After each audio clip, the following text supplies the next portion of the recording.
So-called good fatty acids are essential nutrients for human health.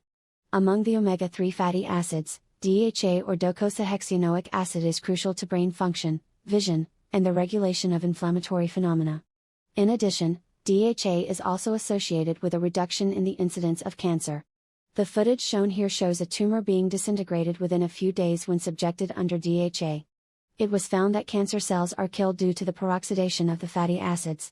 Normally, in the acidic compartment within tumors, cells store the fatty acids in lipid droplets, which are protected from oxidation. But in the presence of a large amount of DHA, the tumor cell is overwhelmed and cannot store the excess DHA. Unsaturated fatty acids such as DHA are more prone to oxidation, which leads to cell death.